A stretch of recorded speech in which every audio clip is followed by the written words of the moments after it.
In this past week, when Iran fired around 180 ballistic missiles at Israel in retaliation for the killing of the leader of Hezbollah in Lebanon, there was a little line in their public comment about it that came back to me as I considered the words of Jesus in tonight's gospel reading. Now, Jesus was speaking about divorce, which doesn't really have much to do with launching missiles, or at least not literally. But hear me out here. The report I read said that Iran says its actions were legal, proportionate, and in response to Israel violating its sovereignty and killing Iranian officials. The bit that really caught my attention was the line saying Iran says its actions were legal. Like, we've launched 180 ballistic missiles in an attempt to blow as many people to smithereens as possible, but it's okay because it's all legal. I'm not taking sides here because Israel has similarly been claiming that their destruction of Gaza and their attacks in Lebanon are legal, despite the contrary opinions of many major experts in international law. If you haven't spotted a connection with what Jesus says about divorce, I'm sure you're not alone. It's a bit obscure, but it is definitely there. You see, what Jesus says about divorce does not arise from a conversation about marriage. It's a response to a group of Pharisees coming to test him out with a curly gotcha question. And the question is it legal for a man to divorce his wife? Just like the Iranians and Israelis launching missiles, their question is not, is this a good thing? Or even, what moral guidance would you give to people in this situation? Their question was just, is it legal? Like, regardless of how hurtful and destructive this action is, could we defend it in a court of law? Now, if Jesus had been willing to play the game on their terms and thus avoid the gotcha trap, he could have just said yes. Because as the follow-up lines reveal, the law of Moses did provide for the possibility of divorce, so yes, it was legal. But Jesus is not willing to take the easy escape from the gotcha and then leave it at that, as though he had said that divorce was a perfectly fine thing. And then I suspect that had he been asked about the legality of launching ballistic missiles, he would not have been willing to offer just a legal opinion without going on to say a bit more about the morality of it either. So I'm going to look briefly at what Jesus says about divorce, but since so many of our lives have been scarred by divorce, either our own or that of someone close to us, and since nearly everyone has heard these words of Jesus repeated by people who are being aggressive, judgmental, and condemning, let me start with 4 brief preliminary comments to calm your anxieties. Firstly, I've been divorced and remarried, so anything I say about divorce here is said by someone who has been there. Secondly, both the legal and social understandings of marriage and divorce in Jesus' day were so different from our understandings that it's difficult to directly apply any teaching about it from then to now. Thirdly, as I've already implied, what Jesus says about divorce here is in a response to an attempt to trap him with a question about interpreting the law. It is almost certainly not what he would have said in the context of an encounter with a fragile person in the midst of a painful marriage breakdown. And fourthly, divorce is not the main point of this passage.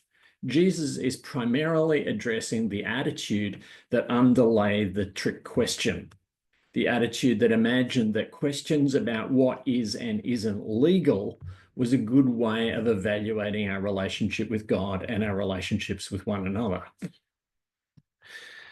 So I'm going to do the same, or try to touch on the issues around divorce, but then to move on to the bigger issues that Jesus was addressing. When we look at this conversation about divorce, the first thing that strikes many of us is how sexist it is. The Pharisees asked whether it is legal for a man to divorce his wife. whether it might be legal or even possible for a woman to divorce her husband isn't even on their radar. Because women were understood as basically being the property of men. Wives had higher status than slaves, like a Ferrari has higher status than a Mazda, but they were understood as property in much the same way. And marriage transferred this property from a father to a husband. So when Jesus replies, one of the biggest shocks for his original hearers would have been that his answer equalizes the marital rights and responsibilities of men and women. That would have been almost unimaginable in those days. And that's important because in trying to understand what Jesus' words mean for us in our day, we need to see what direction he was pushing and ask where a similar direction might take us from the very different starting place of our day. And that's somewhat similar to what Jesus is meaning when he's so dismissive of their question about the legality of divorce. If we read Jesus' words as law, they can take us no further than the prod that he gave to the Pharisees that day. When lawyers argue over what is currently legal, they are arguing over something that is fossilized and fixed. Sometimes lawyers argue over what should be legal, and that's always a whole lot more interesting. But the question they asked Jesus was simply, what is legal? No expectation of change. But Jesus' vision of the kingdom of God and the fullness of life for all was a whole lot bigger and more far-reaching than the answers to any questions about what is currently legal. The other thing that Jesus said here that would have been a huge shock to many of his hearers was that what the law of Moses said about divorce has nothing to do with God's desire for us, but is simply a concession that seeks to put some safeguards in place so that when you've already stuffed things up beyond repair, we are deterred from making them even worse. And the reason that that is such a shock is that it immediately opens up the possibility that the same was true of much of the biblical religious law. It doesn't really tell us what God hopes for. It just functions to prevent broken, dysfunctional, and destructive people from getting even worse. So instead of being content to debate the current legal constraints around marriage and divorce, Jesus wants to point us towards a vision of a world in which divorce laws would be unnecessary because no one would ever want to use them because marriages would be flourishing and life-giving and beautiful and fulfilling. And he does that by reminding people of a vision of the origins of marriage in a vision of creation. Now, those who approach faith as a matter of laws often misinterpret this really badly, as Jesus reaching back to find an even older legal precedent to overrule the current one, much like lawyers asking whether the Constitution invalidates a new piece of legislation. That is not what Jesus is doing. He's asking us to ensure that our primary vision is of the world going right, so that discussions of what to do when it goes wrong are never mistaken for the big picture, the main game. So Jesus is not outlawing divorce, but he is saying that in a perfect world, it wouldn't exist. But the mistake that far too many of us Christians make is to foolishly imagine that if that is the case, then we can advance towards a perfect world by outlawing divorce. Crap. That's like saying that since there would be no sickness in a perfect world, we should outlaw medicine and close down the hospitals. We don't live in a perfect world. And Jesus is very dismissive of the idea that making and policing laws might help us achieve one. Laws exist to help us minimize the damage of our imperfect world, not to show us the way to life in all its fullness. But we keep making this mistake And we keep dividing up over the best way forward and entrenching ourselves in stupid and fruitless positions. So Christians end up being portrayed as either anti-divorce or pro-divorce. I'm not pro-divorce, but I am pro the right to divorce when things have gone irreparably wrong. There are lots of cases where divorce is vastly preferable to leaving people locked in a house destroying each other. It's the same sort of craziness that we see in the abortion debate that's been cranked up again in the USA election. Those of us at the conservative end of the spectrum declare ourselves anti-abortion or pro-life, as though those two things were automatically the same thing, while those of us on the left or progressive end of the spectrum are labelled or even end up proclaiming ourselves as pro-abortion. I'm not pro-abortion, but I am pro the right to abortion. Perhaps even more than divorce, abortion is always a devastating tragedy.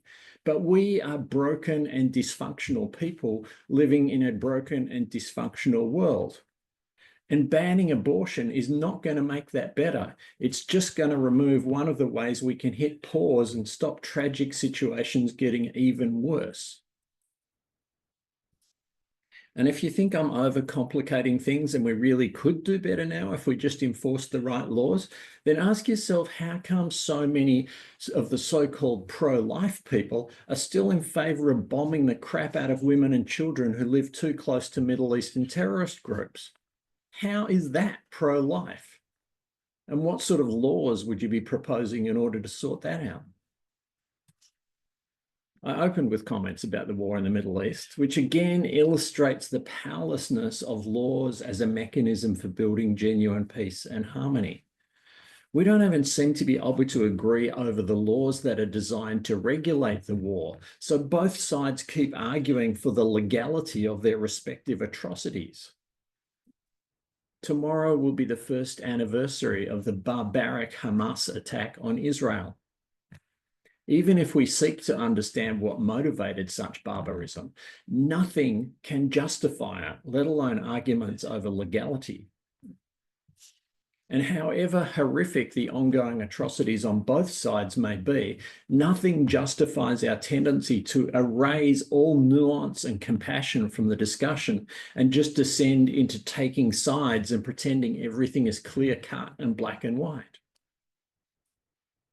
You see it happening over a divorce when friends and family divide up for and against, and our failure to recognize the anguish and suffering on both sides of a war is the same unhelpful, divisive thing writ large. Now, we don't have evidence of Jesus expanding out this conversation in the immediate context of the question from the Pharisees, but the gospel writer Mark points us in the right direction in the way he frames this story with other stories. Because immediately before this encounter with the Pharisees, Mark tells us about Jesus saying that true greatness would be found in serving children and outsiders, and that the worst thing you can do is put obstacles in the way of their approach to Jesus and his circle. And then there's this criticism of reducing the human tragedy of broken relationships to a legal calculation. And then, as we also heard tonight, comes the incident where the disciples want to turn away the children who are trying to get close to Jesus, and Jesus ripping into them and saying, "Let the little children come to me, do not stop them, for truly I tell you, whoever does not receive the kingdom of God as a little child will never enter it." So what we've clearly got is this Pharisaic attempt to reduce complex human relationships to legal arguments, set inside and in contrast to this vision of an expanding and open-edged culture that is embraced with the joy and delight and enthusiasm of little children leaping into the arms of their favorite rabbi seeking a hug, and don't dare anyone put obstacles in their way. If we approach friendships, relationships, marriage as things to be governed by laws and regulations, we will drain all the joy and delight out of them. and render them lifeless, disappointing, unsatisfying, and eventually broken and full of pain. If our vision for international relations is nothing more than a legal framework, the underlying hostilities will never be overcome. And if we approach our relationships with God and with God's coming culture as matters of complying with laws and regulations, we will drain all the joy and delight out of them and render them lifeless, disappointing, unsatisfying, and miserable. But that is not how Jesus approaches any of these things, or how he calls us to approach these things. Instead, Jesus sets before us the vision of joyous children wanting to bounce into his lap and laugh with him and poke their curious fingers into his beard and delight in being close and safe. I once heard the artist Ken Doan say that his aim as an artist was to become as good an artist as he had been when he was 5 years old. And that ambition is a lot like what Jesus is trying to awaken in us here. It's that sort of childlike joy, delight, hope, grace, and creativity that will set us on the path to the kingdom of God, the culture of God. Yes, for now, we continue to need laws to help prevent us from responding to things that we've already screwed up by screwing them up even worse and multiplying the hurt and distress. We continue to need good laws around divorce and abortion and war to try and minimize the damage when things have already gone wrong. We even need good laws to protect those same children from jumping joyously into the wrong laps and being destroyed. But let's never mistake those laws and compliance with those laws for a vision of the kingdom of God.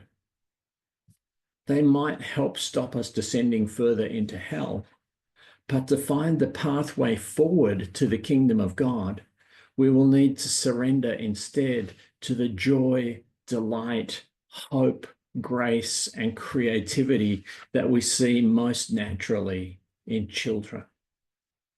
Let's embrace that.